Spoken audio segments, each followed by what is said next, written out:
Sandra, Compassionate Queen of Straight Talk, back again with another Conversations with Sandra. I'm so excited today to have Baron Ochola with me. Baron is in Uganda, and you know my love of Uganda. I was there and I'm going back, so I'll get to meet Baron in person, hopefully in the new year. But the whole idea behind these conversations is get to know people at the story level, because our own story is all we've got. Baran, why would you put yourself open? Because I'm asking you about your personal life, and a lot of people are afraid to go there. But we strong ones recognize something. What are you recognizing, and why on earth would you allow me to ask you personal questions about your life? Thank you, Sandra, for having me. It is incredible to be here with you today. The big reason why I would like to dive into my personal story is because of reframing narratives. When you look at what you want to achieve, you will agree with me that the future is always brighter than the past, no matter how dark or bright the past was. So that means everything from the past that is holding us back is only a small price to pay for the future.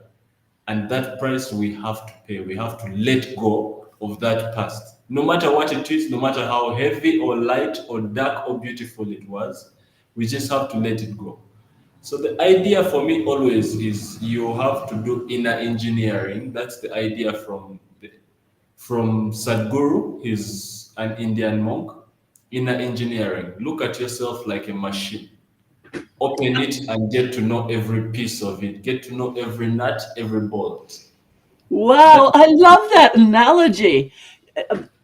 That's amazing. Now you bring in engineering, and I don't know how many people I know. I'm an engineer, or I graduated engineer, and it usually means I have no idea exactly what that means, but that's how they present themselves first, and it blows my mind.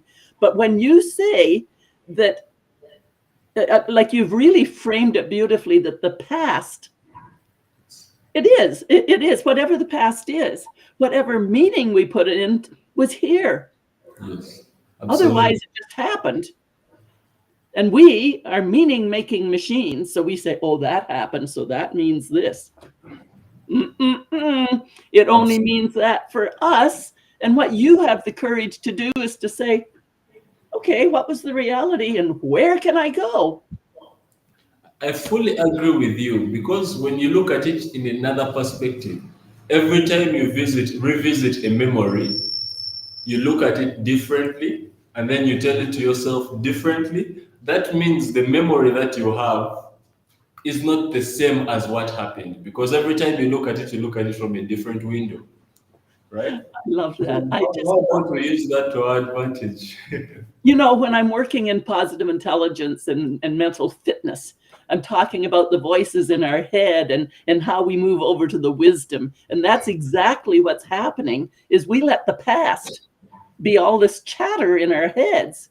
When if we were Yes. just to look at it and move it over into our knowing, into our wisdom, into our guru or sage, whatever word we want to call ourselves, if we would just open our hands to it and say, oh, I'm so grateful that happened because look what I've learned. Yes.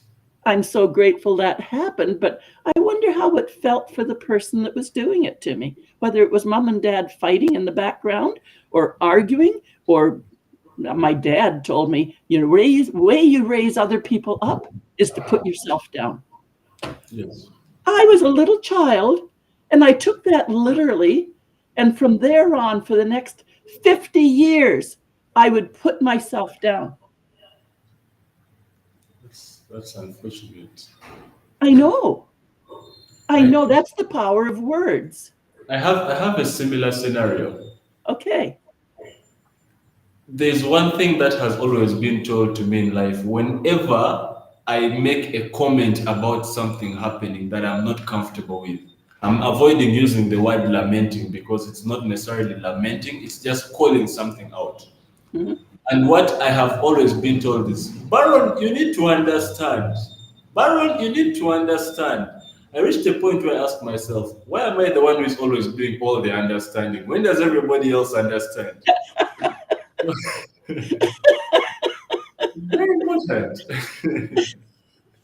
Right. And so you had to come to that point to say, what's wrong with this picture? I'm always the one. And that's when we start to awaken. And the awakening to our own wonder is a very slow blossoming. And so that's why I wanted to hear your story, because quite frankly, you and I are in a Toastmaster club together. Yes. You're in Uganda, I'm in Canada. And I see this young man who's very organized, very straight, got the so well spoken. And so I say to myself, Sandra, you've been to Uganda. Who is Baran? Was he born in dire poverty, or was he born privileged? Because Uganda basically has your dirt poor or you've got something. The haves and Yes. the have-nots. There's not very much middle class. It's very difficult to get a middle class there. Yeah, it is. It's either you have it or you don't. Yeah. That's what it is here. So then I was immediately curious about Baran. So Yes. has he overcome poverty, or was he born into luxury, well educated? Where did you start, Baran? Tell us your I story. every day of my life, I wrestle with the fact that do I wish I was born into utter privilege, or should I just settle down and appreciate the fact that I got grit out of it? What happens in my life is I do not get to own the fact that I made it from grass to grace. That is my parents' story. I Mm. am a byproduct of them snapping in their minds and saying something has to change. Ah, a choice. They made that choice. What happens is the background story of my life is my mother. I have had these stories with them, and I know this saying this out helps to bring some healing. My mother lost her mother when she was only 4 years old. And then she grew up in a household where there were multiple wives, and when you don't have your mother, you don't have anybody to take care of you. But then that suffering in your own parents' house is something else because it brings even more trauma. Mm. Then the next scenario is my dad. He lost both his parents when he was a teenager and he was the first son. So he had to basically raise their family and then after that, raise his own family. But coming from those circumstances, it needs a certain type of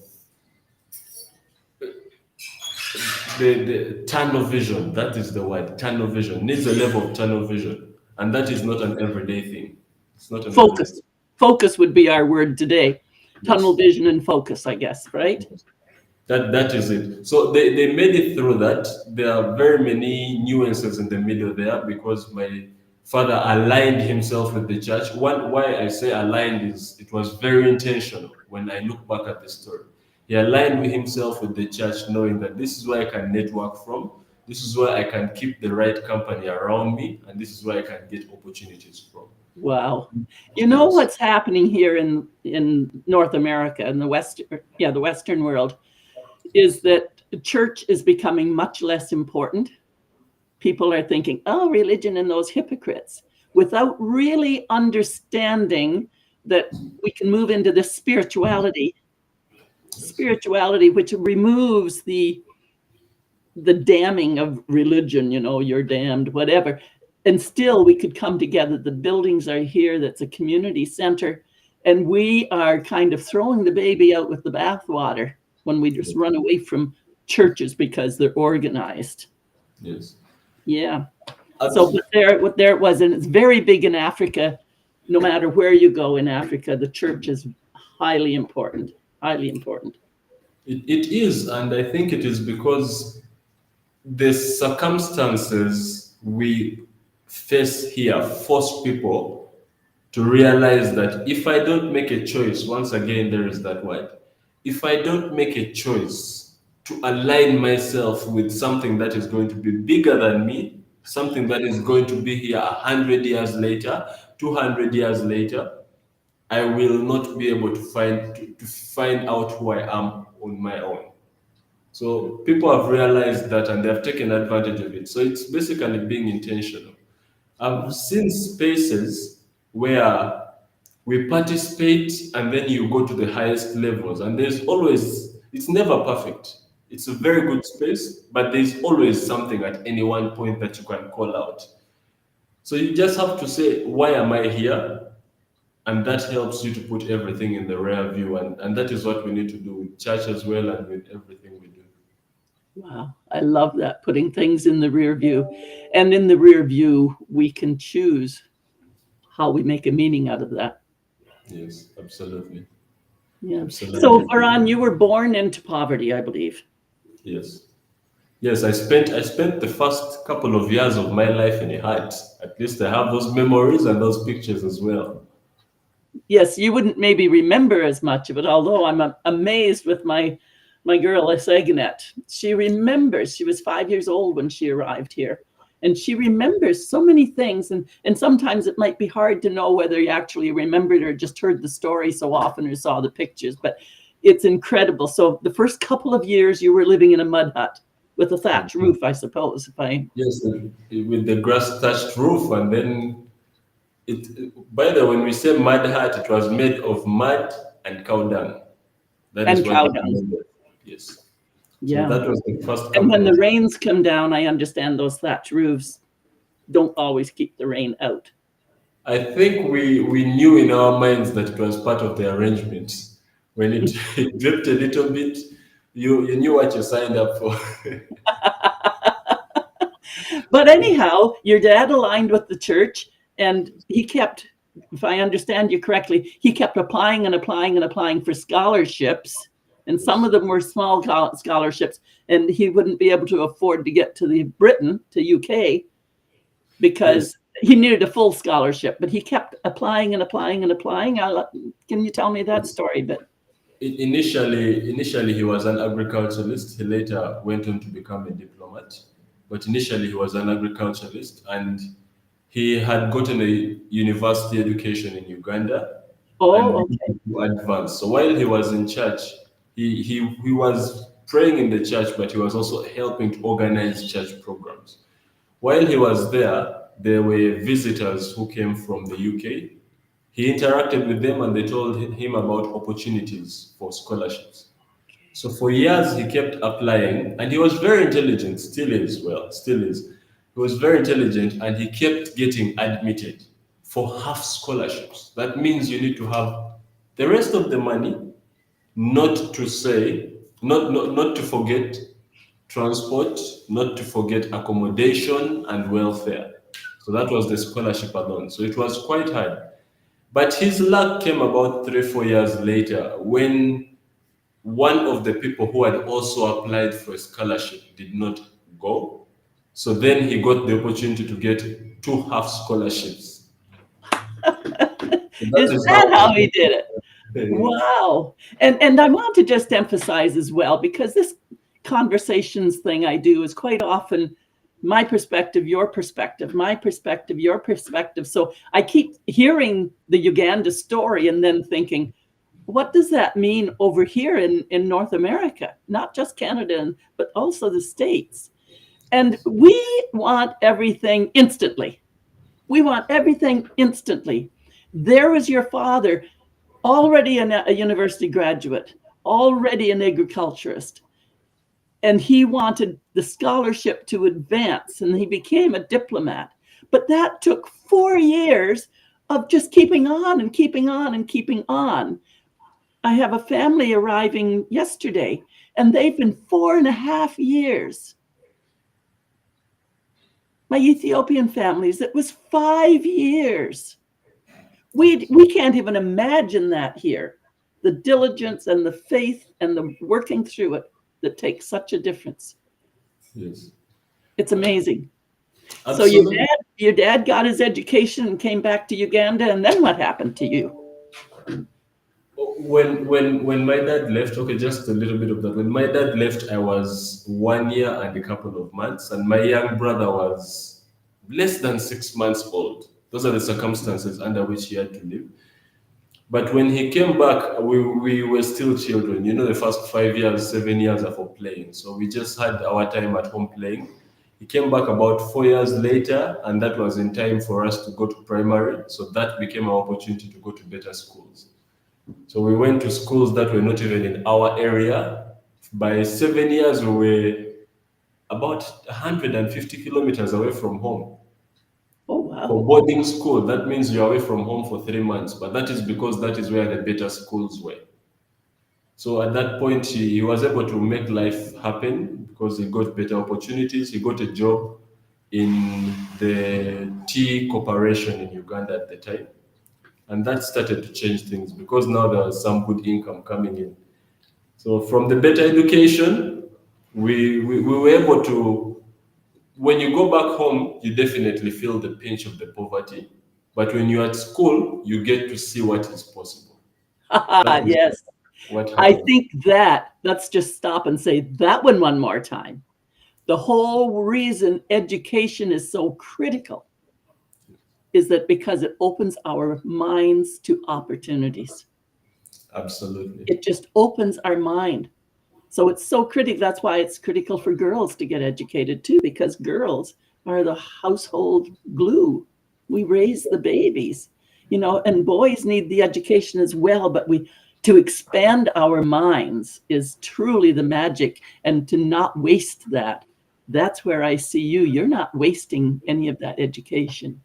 In Uganda, we say educate a girl and you've educated the whole family Hmm. because the one who will bring out the family. Yep. Also, to add to that, I come from a town called Soroti in Uganda.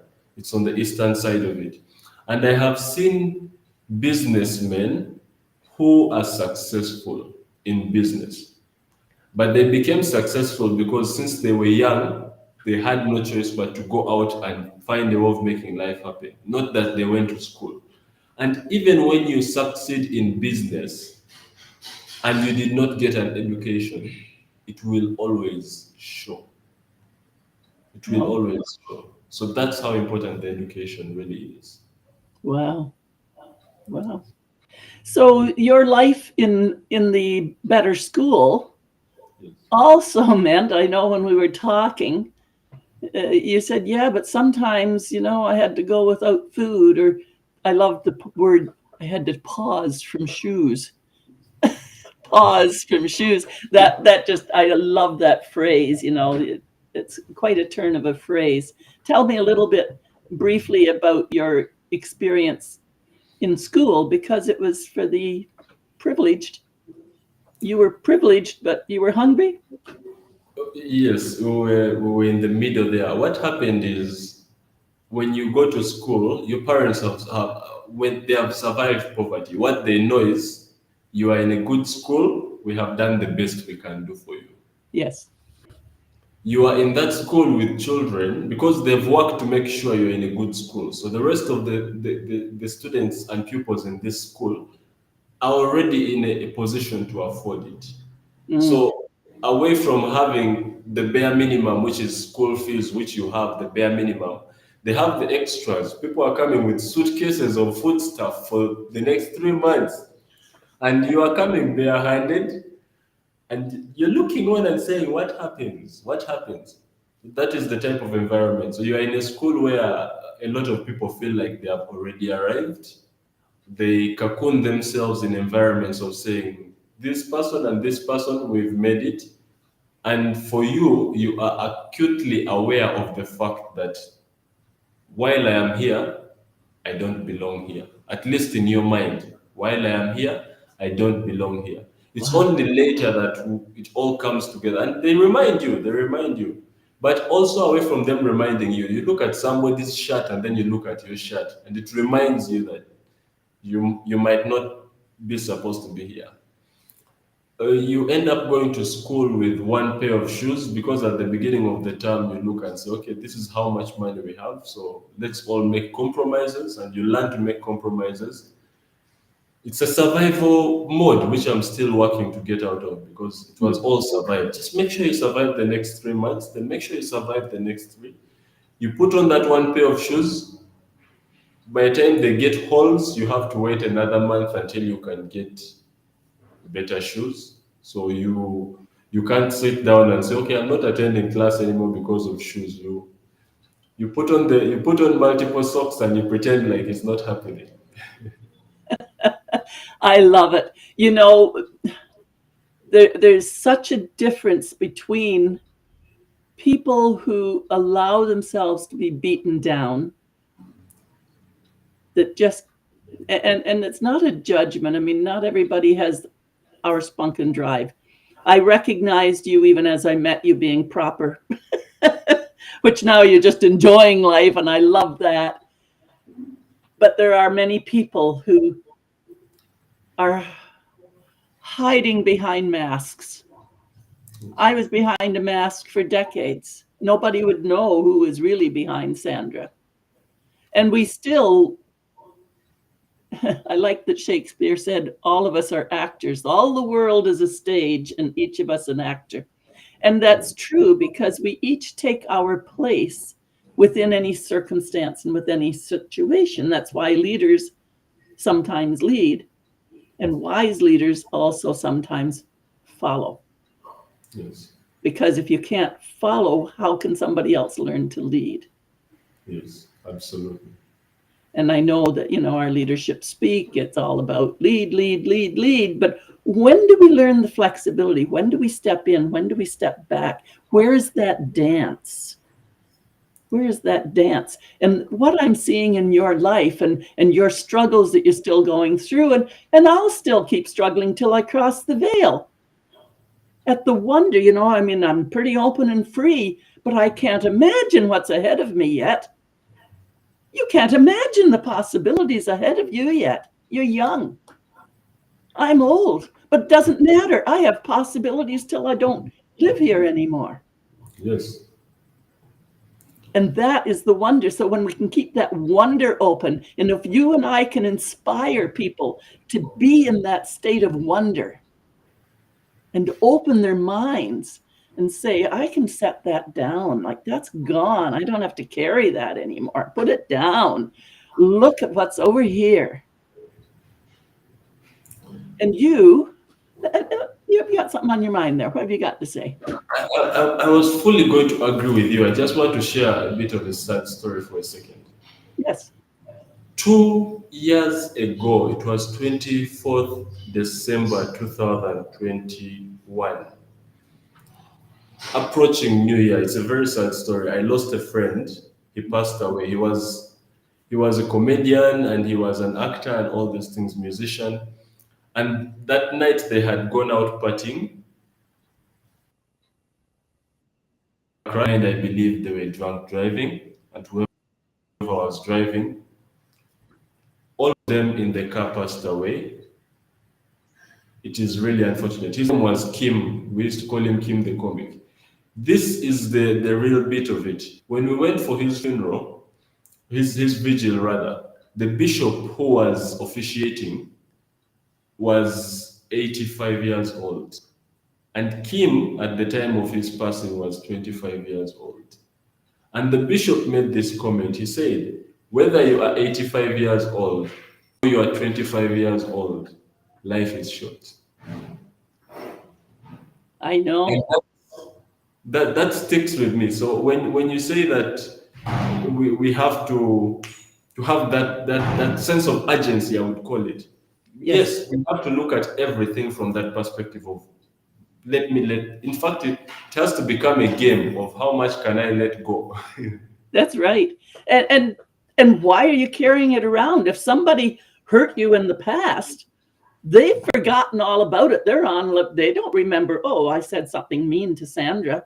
They don't remember that. That's just because it came out. I put meaning on it. I took it in. You know what? I just spray it back now. I don't spray it at them. I just let it go. Like, Yes. I'm going to live today, and people that want to be with me will be with me, and people that don't want to be with me won't be with me. That's okay. Absolutely. Yeah. Absolutely. Yes, we have to frame it in that way because each of us is an individual. Even when we must live in communities, but we must also be aware that we are individuals. If I don't take care of me, I become a burden to you. Yes. So why should I not take care of me, and why shouldn't you also support me to take care of me? That level of interdependence, I would call it, as Yeah. Dr. Stephen Covey would call it. We have Interdependence. to Yeah. go that step further. Yes. Wow. That's incredible. Now, all of this pressure, and I'm going to say it would be pressure because I see it in other people. It wouldn't matter whether it's Africa or from poverty to whatever. It's just more obvious when you have a different color skin, for instance, in a white community. Or Yes. when I was in Uganda, I didn't see any other white ones. This whitey was on her own. I'm quite sure you had everybody on the street looking and saying, "Who is that? Who is that?" I did, and then pink hair besides. but but what I want to say is that no matter where we go in the world, somebody's going to notice it. Either we've got ugly words that come out of our mouth, or we have our way of walking, or we've got some feature, or like it's all crap if that's where we dwell. If we Yes. dwell in curiosity, that's actually how I Ethiopian family and I. It wasn't curiosity, but I didn't know any black families. But we met because I helped on the committee, and away we went. And so they laugh at me and they say, "Sandra, weren't you just going to take us around town and buy us a cup of tea and help us a little bit for 1 year? What are you doing here 18 years later?" Yes. Obviously, we fell in love. They're my family, I'm their family, and when we know each other, there's no place for fighting and scrapping and wars. I mean, when I look at what's going around in the world, I think if people could just love each other instead and let Yes. us have our different opinions, our different ideas. But you had that pressure of being a planned kid, which is interesting. Planned kid. Here we would say, well, that's when I'm going to get pregnant and have a baby. Planned kid for you was straddling between the poverty that you had come from, stepping into, I'm the poor kid in the rich school, Yes. and people are watching Yes. and judging. If Baran is successful, that's great. But if he screws up, he's putting all those people down. Yes. What was that pressure like? That pressure is a lot. It's a lot, especially because people don't wait to let you know when you're older, when you can handle it better. Oh, They nobody knows. Not everybody is a trained professional at counseling or at speaking to people. So they just throw it out, and then you deal with it how you deal with it. It became acutely as it became really evident to me, I would say, when I was about 10 to 13 years, because that's now when you're starting to find out, who am I outside home as an yes. individual, as Baron, who am I outside my parents' lives? And that's when I started to look and say, okay, there's a responsibility that they may not be telling me about that stands on my shoulders. Mm, There are certain responsibilities. You're a brother, you have to be a big brother. So then you start looking and saying, so I'm the one supposed to help raise the younger ones. Okay. Well, then I have a big brother and a big sister. Oh, so they are the ones I'm supposed to listen to. You start to understand all these relationships. One thing I find in, I don't know if it's politically correct to say first world countries, but I believe it is developed countries.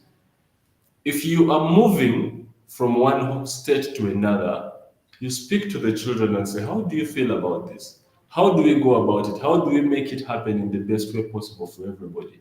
If you're going to have a child, everything is a family discussion. In third world countries and less developed countries, it's more of, we are the adults, we are doing this, the adults are never wrong. So we never had any of these conversations. when you would go to school, you would look at the environment and you realize I need to make things happen, but I don't have the tools, I don't have the skills, and that is even more stressful.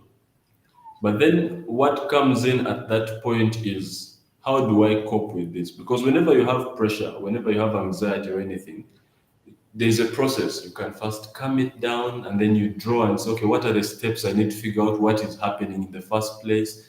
There's an entire criteria to it. But when you don't have those tools, you crash. And that is especially what happened to me most of my life. So most of my life was spent in a state of I've crashed. Now the next question became, where is the help coming from?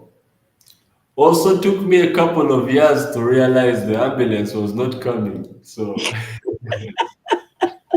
there was that as well. In summation, the pressure was really great, but the pressure came from the education side. You have to perform. You have been put in a position where your actions decide if everybody else gets the chance that you've got. You have to perform at home as well. You have to be a good child. You have to listen. But then also you cannot be home and just say, I have made it. You have to push forward. Everything is pressure because people have succeeded and you are next in line to carry on the tradition. Mm, that's amazing. That's amazing. And I'm a singer, and you're Yes. also a musician.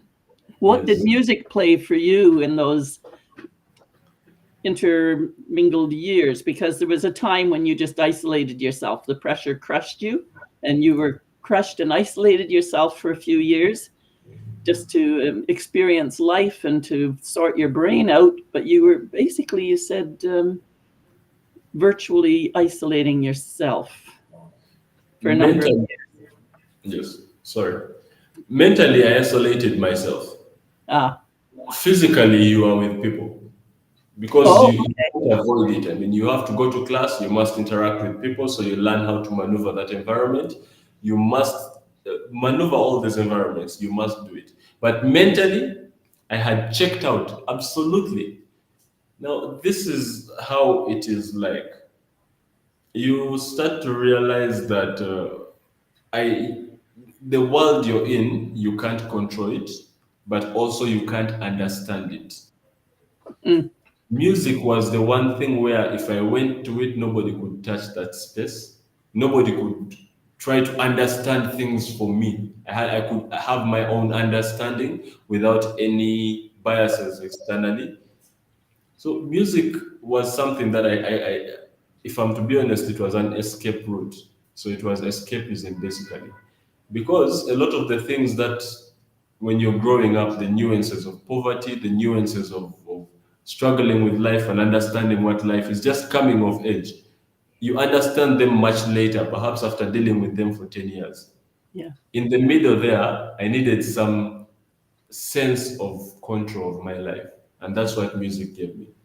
So I dived into listening to all types of music. We had Radiant Weasel from Uganda, some Nigerians as well. You might know a few. There's the twins, P Square rather, American music as well, country music. I grew up on a lot of country music. So you find that that gives you solace in a world where a lot doesn't mean, where everything seems black and white. It gives color to it. Yes. You know what I'm listening to as you're going over the varieties of music that influenced you as well. Even though you were mentally isolated, the music was taking you all over the world. You're as much a global citizen as I am. Absolutely, absolutely.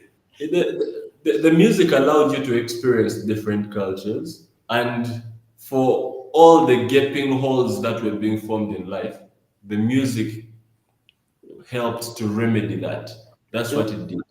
Yeah. So it more than anything expanded the perspective, because when you look at music, you get to see what is happening in Canada, in the US, in Brazil, in Asia, in China. You look at all of it and say, oh, so that is possible. That Yeah. is something. Yeah. So There's variety out there. absolutely, and that is what inspires my life because. one thing I learned about music is there are musicians whom I've known for 20 years and I've never seen them physically. And I've heard about them for 20 years. It's like they are my brother and sister, but Right. I've never seen them and I might never see them. But they have had a big impact on my life. So the question is, how much can I do if I also follow that path? I mean, what are the possibilities? I may not know what exactly it is, but how much is there? And That that's is what I'm going to just take that because you're still at school, you're back at school or still in school, whatever, through the YMCA college, yes. which is, I mean, everybody knows YMCA probably throughout the world, but certainly I think it probably started here in the States. I'm not sure. Yes. I think it Yes. originated in the States, just like Toastmasters originated in the States and Rotary. I don't know where it started, probably in the States. It's such a huge population, really, of so many cultures that I think a lot of ideas come from there. And we have a lot less restriction in North America because we are a democracy. And democracy is so important, even in organizations. Yes. We can't just dictate, oh, you're in, you're out. Well, then that's like having a bloody war, isn't it? And we don't need to do that in our social closeness. But you are volunteering. So, of course, Baran, you are the charter president starting up a Rotaract. You have started up a Rotaract club, which is, my understanding, is an offshoot of Rotary of young people. So they're not Rotarians, they're not adults yet, if you will. And the thing I've learned in Uganda and Africa in general is that youth are probably from age 16 to 30. Yes. Yeah, so then you're still youth. Where here we would say 18, you've aged out, you move up into the real McCoy. So it's interesting. Tell me a little bit about this Rotaract and why on earth would you take that work on while you're still doing your schooling and you're still doing all of your advancement and figuring out who you are? Let's pile that one on too. While I'm the charter president of the Rotaract Club, I'm also, this is not a brag in any way, it's a humble one, I guess. I'm also the charter president of a Gavo Club, which is Toastmasters version for youth as well. Okay. One thing I have found is everything that happened in my life put me ahead of the curve. I have this line where usually people say better late than never. I say better late than never mind. Because better late than never mind. Because ideally I looked at it and thought I was at the back of the line. Then when I started to awaken, I realized I was ahead of it, light years ahead of it.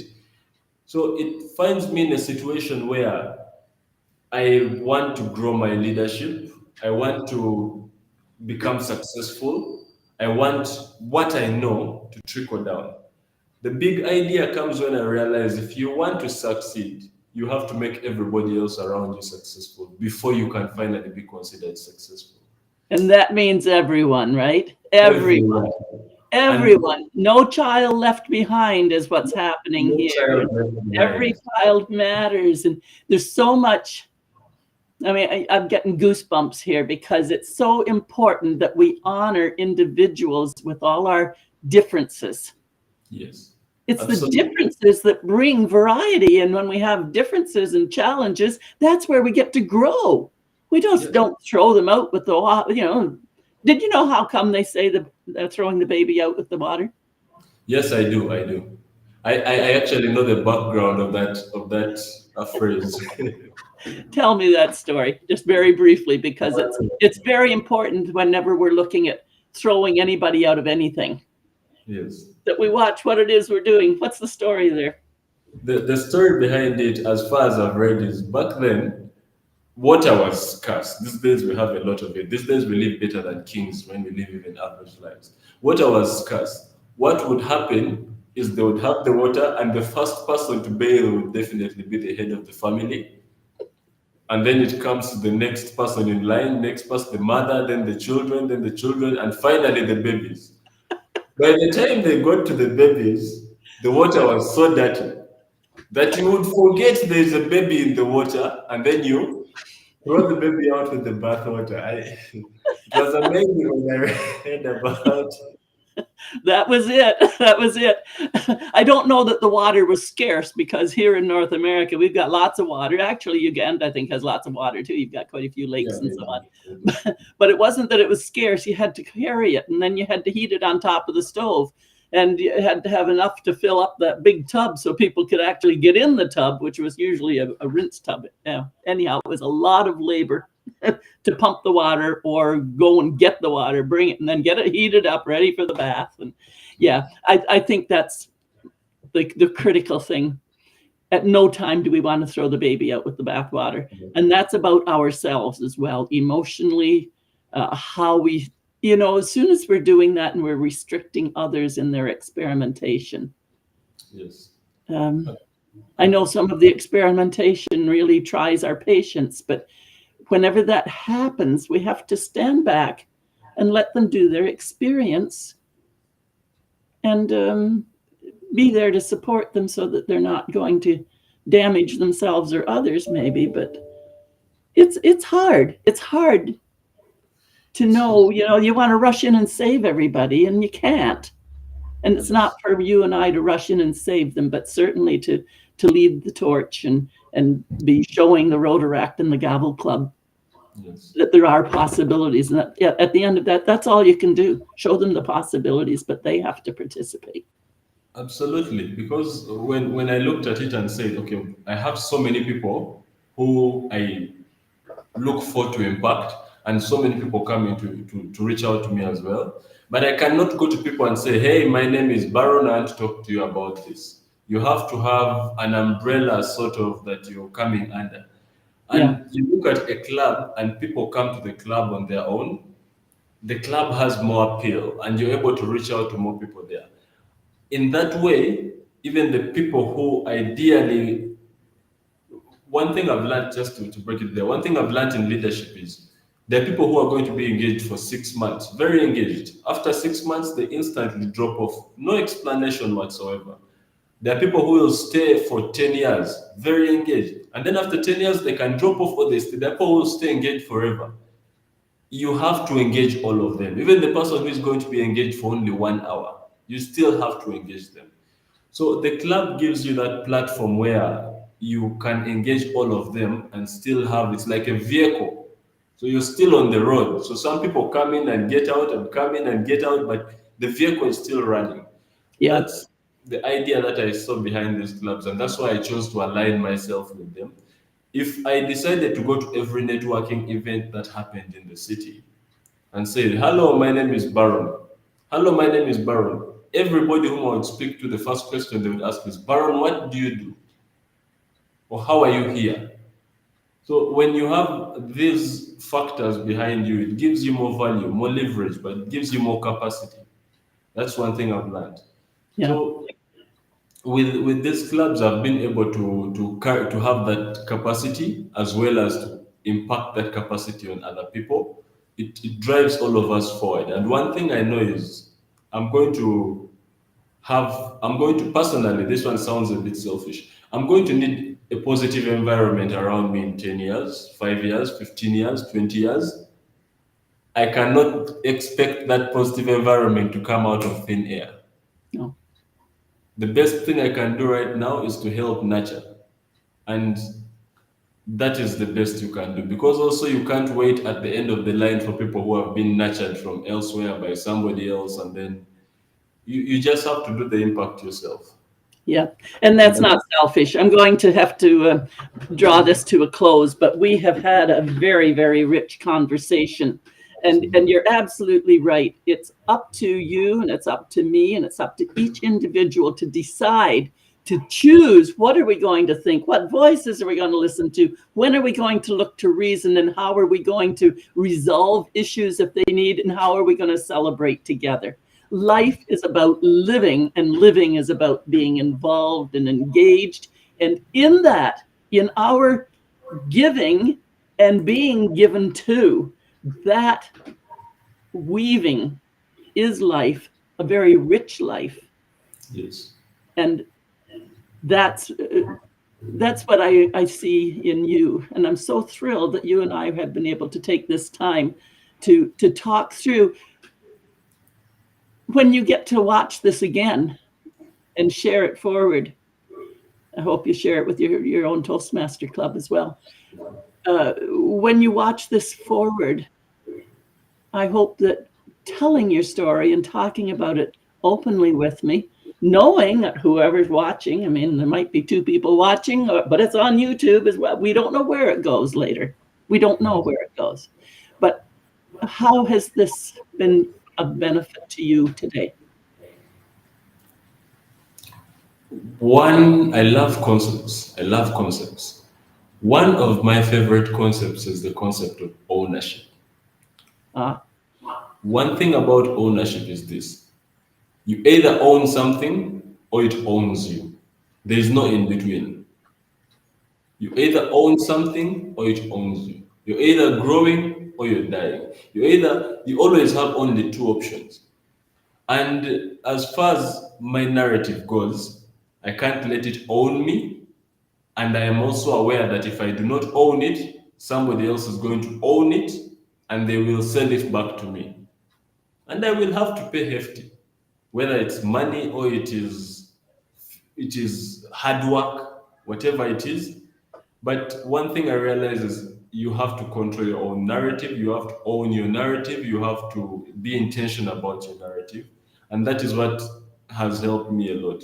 A lot of times we consume a lot of information, we absorb a lot of information, and that information gets lost in between here and here because we do not churn it out. So it's Not important. only there and there, I'm going to say not here and here, but it's from here and that longest journey, the shortest journey, but the longest trouble, the longest time to get into our own hearts and own it. That's where the ownership comes. It's in our hearts, not up here. I own that. No, here I claim it and I own it.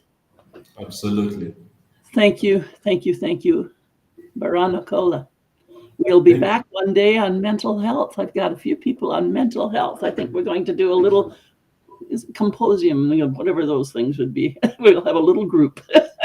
I'm looking forward to that. Thank you so much for having me. It's been a very big pleasure, and I'm very sure this is going to be a landmark on my life map. I'm very sure of that.